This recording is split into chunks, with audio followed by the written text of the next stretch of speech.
Welcome to Copland English. Today our topic is present indefinite tense, fail hal muttalik. First of all, I want to tell you कि on special request of my students, अब tenses के lecture मैं dual language में दो तरह से upload करूंगा, Urdu medium के लिए और इंग्लिश मीडियम के लिए। तो ये lecture specially Urdu medium students के लिए है ताकि आप सादा आसान लैंग्वेज में आप बेसिक्स को अंडरस्टैंड कर सकें। Okay, let us start. आज का हमारा टॉपिक है प्रेजेंट इंडेफिनिट टेंस फेल हाल मुत्तलिक। देखिए, पहचान क्या है। आपको अगर उर्दू में फिक्रे लिखे हुए हों तो आपको कैसे पता चलेगा कि ये फिक्रा प्रेजेंट इंडेफिनिट टेंस का है। ओके, उर्दू फिक्रे के आखिर में ता है, ती है, ता हूं, ते हैं वगैरह आता है। अगर फिक्रे के आखिर में ये लफ्ज आए, जैसे सारा स्कूल जाती है, अब आखिर में देखें क्या आ रहा है, ती है। सूरज मशरक से निकलता है, ता है। तो अगर फिक्रे के आखिर में ये लफ्ज आए तो आप जान जाएंगे कि ये जुमला प्रेजेंट इंडेफिनिट टेंस फिलहाल मुतलिक का है। ओके, इसके अलावा अगर आपकी कोई आदत मामूल, जैसे मैं रोजाना सुबह सवेरे उठता हूं और कानून कुदरत सूरज मशरिक से निकलता है, कुत्ते भौंकते हैं, इसी तरह करीबी जमाना मुस्तकबिल का इजहार करना हो या वाकयात को ड्रामाई रंग देने के लिए, ये भी सेंटेंसेस जो है प्रेजेंट इंडेफिनिट टेंस में फॉल करते हैं। लेकिन इस एरिया की बात जो है ये मैं इस जो प्रेजेंट इंडेफिनिट टेंस को कंप्लीट करने के बाद अलग में सेपरेट लेक्चर से करूंगा। अभी मैं आपसे सिर्फ ये बात करूंगा कि फिक्रे के आखिर में ता है, ती है, ता हूं वगैरह आता हो तो उसे आप प्रेजेंट इंडेफिनिट टेंस कंसीडर करेंगे। ओके बेटे, अगर उर्दू ना लिखी हुई हो, सिर्फ इंग्लिश में आप टेक्स्ट बुक पढ़ रहे हैं, एसे पढ़ रहे हैं, स्टोरी जो भी आप पढ़ रहे हैं, तो आप उसमें देखते हैं आप कैसे रिकॉग्नाइज करेंगे कि ये जुमला जो है ये प्रेजेंट इंडेफिनिट टेंस का है। फिर 9th 10th फर्स्ट ईयर में आपने करेक्ट फॉर्म ऑफ वर्ब को चूज करना होता है, तो उसमें भी आप कैसे अंडरस्टैंड करेंगे कि ये जुमला जो है ये प्रेजेंट इंडेफिनिट टेंस का है। तो इंग्लिश में पहचान ये है कि वर्ब की फर्स्ट फॉर्म आएगी या वर्ब की फर्स्ट फॉर्म के साथ एस या ईएस का इजाफा होगा। जो सिंपल सेंटेंसेस होते हैं उनमें या तो वर्ब की फर्स्ट फॉर्म आएगी या वर्ब की फर्स्ट फॉर्म के साथ एस का इजाफा होगा या ईएस का इजाफा होगा।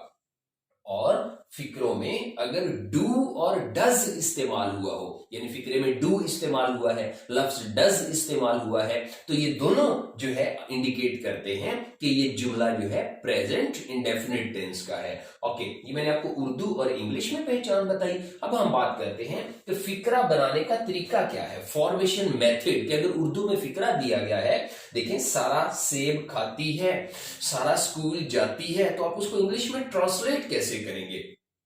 तो बनाने का तरीका ये है कि subject plus verb plus object, ये कॉमन स्टैंडर्ड है जो अप्रोक्सीमेटली तमाम टेंसेस में आप ऐसे ट्रांसलेट करते हैं। व्हाट इट मींस कि ये तो हर टेंस में ये बेसिक फॉर्मूला आएगा ना कि S plus V plus O, यानी subject plus verb plus object. अब इसका क्या मतलब है ये देखें आप। आई रिक्वेस्ट यू कि आप कागज पेंसिल पकड़ें और बेटे वीडियो को सुनने के बाद जब री लिसन आप करें तो पॉज करके वीडियो को आप ये सेंटेंसेस को लिखें अपने हाथ से, ताकि आप इसको अच्छी तरह से अंडरस्टैंड करें और आपके नोट्स भी बन जाएं।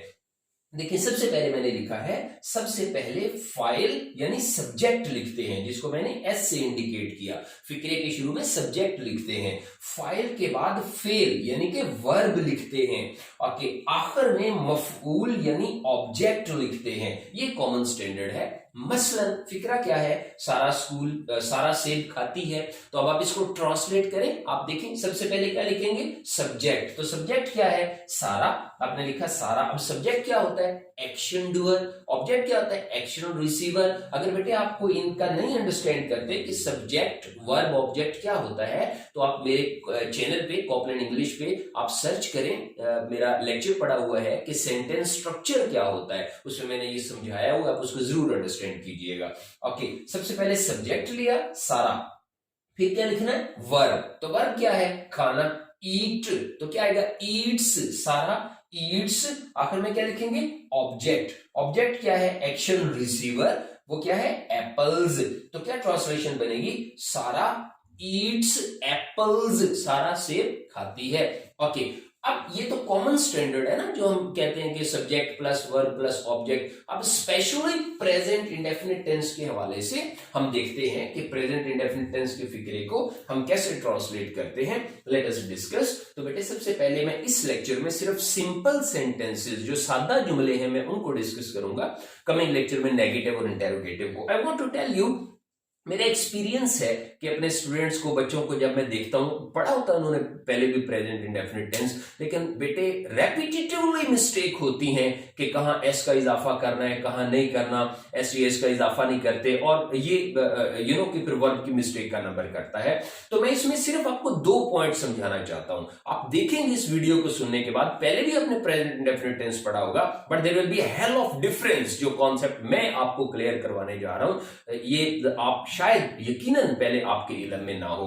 तो देखिए बात वही सादा है, लेकिन I want to tell you कि 2 पॉइंट्स जो हैं जिनको हमने डिस्कस करना है वो क्या है। देखिए सिंपल सेंटेंसेस में subject plus verb plus object, तो मैं कहता हूं कि वर्ब की फर्स्ट फॉर्म आएगी, या तो वर्ब की फर्स्ट फॉर्म आएगी, या फिर वर्ब की फर्स्ट फॉर्म के साथ एस या ईएस का इजाफा करेंगे। यानी या तो वर्ब की फर्स्ट फॉर्म के साथ एस लगेगा या ईएस लगेगा। ये 2 पॉइंट मैंने आपसे डिस्कस करने हैं। अब देखिए मैंने इसको आपके नोट्स बनाने के लिए मैंने लिख दिया। नंबर 1, या तो फेल की पहली फॉर्म आएगी। अब वर्ब की फर्स्ट फॉर्म क्या है? देखें गो। ये देखिए मैंने वर्ब की फॉर्म्स, बेटे आपने पढ़ी होगी कि वर्ब की फॉर्म्स क्या है, फॉर्म्स ऑफ वर्ब आपने देखी। ये मैंने आपको एग्जांपल दी, first form, second form, third form, fourth form. अब फर्स्ट फॉर्म क्या है? Go, second went, third form gone, fourth form going. ये फॉर्म्स ऑफ वर्ब होती हैं। और ये देखिए ईट, एट, इटन, ईटिंग।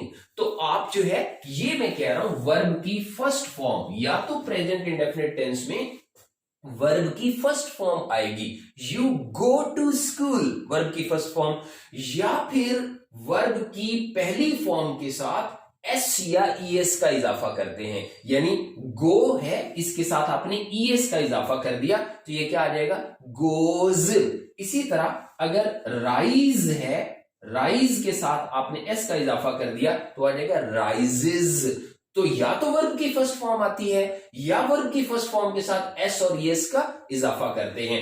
ओके, अब देखें इसमें 2 पॉइंट जो मैंने डिस्कस करने थे। पहला ये है कि किस लफ्ज के साथ एस आएगा और किस लफ्ज के साथ ईएस आएगा।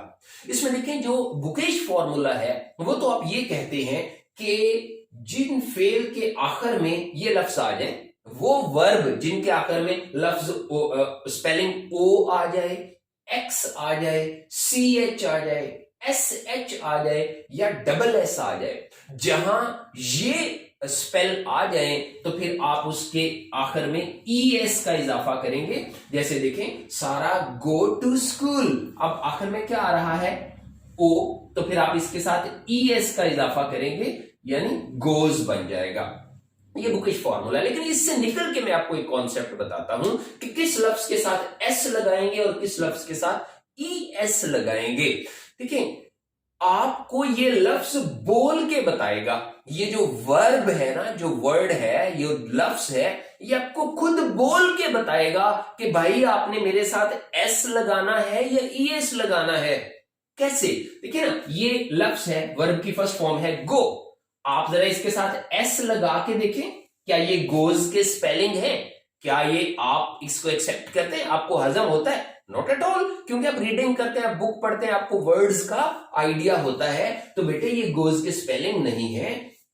फिर आप इसके साथ क्या लगाएंगे? E S. तो ये वर्ड खुद आपको बता रहा है कि भाई गोज की स्पेलिंग GOES होते हैं, तो मेरे साथ ई एस लगाओ। इसी तरह ये लफ्ज देखिए, the sun rise in the east. तो अगर मैं इसके साथ ई एस का इजाफा कर दूं तो ये देखिए राइजेस की स्पेलिंग नहीं बनती। हर बच्चा अंडरस्टैंड करेगा कि यार ये राइजेस की स्पेलिंग नहीं है। आपने इसके साथ क्या लगाना है? सिर्फ एस लगाना है। The sun rises in the east. अब मैं आपको कंक्लूड कर रहा हूं। पहला पॉइंट कि ये लफ्ज खुद आपको बताएगा कि आपने मेरे साथ एस लगाना है या ईएस लगाना है। या तो आप एस लगाएंगे या आप ईएस लगाएंगे। पहली बात मैंने आपसे ये की बेटे कि या तो वर्ब की फर्स्ट फॉर्म आएगी या वर्ब की फर्स्ट फॉर्म के साथ एस या ईएस का इजाफा करेंगे। Okay, second and most important point जो है, मैं इस वीडियो को थोड़ा सा ज्यादा टाइम दे रहा हूं इसलिए बेटे कि इसको समझना बहुत जरूरी है। रेपिटेटिवली मिस्टेक इसमें स्टूडेंट्स जो है वो करते हैं, जो हम देखते हैं। सेकंड जो इंपॉर्टेंट पॉइंट है, ये मैं आपसे पूछता हूं। देखिए ना, आपने पहले टेंस पढ़ा हुआ, आप कहते हैं सर मुझे तो आता है। चलो मैं आपको चेक करता हूं। आप मुझे बताएं कि जो इस वर्ब की फर्स्ट फॉर्म के साथ हम ईएस का इजाफा करते हैं। मैंने ये मैंने एक सेंटेंस लिखा, शी गो टू स्कूल। अच्छा, ये सेंटेंस रॉन्ग है, गलत है। अब मुझे बताएं कि यहां पे ईएस आएगा, ये तो मैंने बता दिया ईएस आएगा। सवाल मेरा ये है कि ईएस क्यों आएगा? यहां पे आपने ईएस का जो इजाफा किया वर्ब की फर्स्ट फॉर्म के साथ, ये क्यों किया? किसको देख के आपने, क्या स्टैंडर्ड है कि आप कहते हैं कि भाई मैंने वर्ब की फर्स्ट फॉर्म के साथ ईएस का इजाफा कर दिया? किसको देखा आपने? क्या आपने ये स्कूल को देखा? क्या आपने ये एप्पल्स को देखा? ये देखें, सारा ईट्स एप्पल्स, खाना क्या होता है? ईट। अब यहां पे आपने एस का इजाफा किया तो क्यों किया? किसको देख के आपने? This is the most important concept to understand. Present definite tense में समझने वाली बात ही सिर्फ ये है कि आप एस और एस का इजाफा क्यों करते हैं। Okay, let me tell you बेटे, इसके लिए सिर्फ एक स्टैंडर्ड है। कीप इन माइंड कि आप सिर्फ और सिर्फ सब्जेक्ट को देखेंगे। रिपीट करें, बताएं किसको देखेंगे? आप सेंटेंस में, और किसी से कोई कंसर्न नहीं है। आप सिर्फ और सिर्फ सब्जेक्ट को देखेंगे। अगर सब्जेक्ट, ये मैंने लिखा है, अगर सब्जेक्ट थर्ड पर्सन सिंगुलर हो या कोई नाम हो तो आप वर्ब की फर्स्ट फॉर्म के साथ एस या ईएस का इजाफा करते हैं। बेटे, थर्ड पर्सन सिंगुलर से क्या मतलब है? देखिए, प्रोनाउन, ये मैंने साइड पे आपको समझाने के लिए लिखा है। मेरा लेक्चर है प्रोनाउन, उसको जरूर अंडरस्टैंड कीजिएगा। प्रोनाउन चार्ट को अंडरस्टैंड कीजिएगा। तो देखें, प्रोनाउन क्या होता है? जो नाउन की जगह इस्तेमाल हो। सारा की जगह आप कहते हैं she is very cute, she is my neighbour. सारा की जगह शी आ गया, ये प्रोनाउन है। ओके, तो बेटे, first person pronoun, second person pronoun और third person pronoun. First person pronoun क्या है? आई और वी। सेकंड पर्सन प्रोनाउन क्या है? यू। थर्ड पर्सन प्रोनाउन क्या है? ही, शी, इट और दे। ये थर्ड पर्सन प्रोनाउन है, लेकिन मैंने इनको तोड़ के क्यों लिखा है? ही, शी, इट, इसको हम कहते हैं थर्ड पर्सन सिंगुलर। बताएं क्या कहते हैं? Third person singular.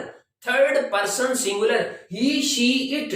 ही अकेला लड़का, शी अकेली लड़की, it singular, it is a pencil, it is a cat singular, इसको हम कहते हैं। और दे का मतलब है ज्यादा, दे आर माई स्टूडेंट्स। दे का मतलब है प्लूरल, थर्ड पर्सन प्लूरल। तो बेटे, मैं आपको यहां क्या स्टैंडर्ड बता रहा हूं, वापिस आए। मैंने आपको कहा आप सिर्फ और सिर्फ सब्जेक्ट को देखेंगे। अगर सब्जेक्ट थर्ड पर्सन सिंगुलर हो, यानी ही हो, यहां पे ही आ जाए, he goes to school, she goes to school, it rains, Sara goes to school, Aslam goes to school। अगर थर्ड पर्सन सिंगुलर हो, सब्जेक्ट थर्ड पर्सन सिंगुलर हो, he, she, it, या कोई नाम, मसलन ही नहीं आएगा तो अली आ जाएगा, she नहीं आएगा तो सारा आ जाएगा, तानिया आ जाएगा। तो अगर, दोबारा मैं रिपीट कर रहा हूं फाइनल, कि अगर सब्जेक्ट थर्ड पर्सन सिंगुलर हो या कोई नाम हो तो वर्ब की फर्स्ट फॉर्म के साथ एस या ईएस का इजाफा करते हैं। अब देखें, शी ये थर्ड पर्सन सिंगुलर है तो बेटे यहां गो के साथ ईएस लगेगा। अगर थर्ड पर्सन सिंगुलर है, सब्जेक्ट थर्ड पर्सन सिंगुलर है, तो वर्ब की फर्स्ट फॉर्म के साथ ईएस का इजाफा किया। देखें, you go to school, you third person नहीं है, यू तो सेकंड पर्सन है, तो इसलिए हमने वर्ब की फर्स्ट फॉर्म के साथ एस या एस का इजाफा नहीं किया। हमने कहा you go to school. Okay, सारा ईट्स एप्पल, सारा क्या है, नाम है, तो हमने वर्ब की फर्स्ट फॉर्म के साथ एस का इजाफा किया। तो मैंने यहां पे 2 पॉइंट बेटे आपको बताए। पहला ये कि आप एस या ईएस का इजाफा करेंगे, दूसरा ये कि आप सब्जेक्ट को देख के इजाफा करेंगे। हमेशा सब्जेक्ट स्टैंडर्ड है, अगर सब्जेक्ट थर्ड पर्सन सिंगुलर हो या कोई नाम हो तो फिर आप वर्ब की फर्स्ट फॉर्म के साथ एस या ईएस का इजाफा करते हैं, वरना नहीं करते। मसलन ही, शी, असलम, सारा, गोज आएगा, इट रेन्स आएगा, आई, वी, यू, दे, तो फिर गो आएगा, वर्ब की फर्स्ट फॉर्म का इजाफा नहीं करेंगे। इसके नोट्स बनाइएगा। अगर लेक्चर पसंद आए लाइक जरूर कीजिएगा, सब्सक्राइब जरूर कीजिएगा, अपने चाहने वालों से शेयर कीजिएगा, और इसकी एग्जांपल्स जो है वो इंशाल्लाह कमिंग लेक्चर में मैं आपसे डिस्कस करूंगा। Thank you, take good care of you, अल्लाह हाफिज।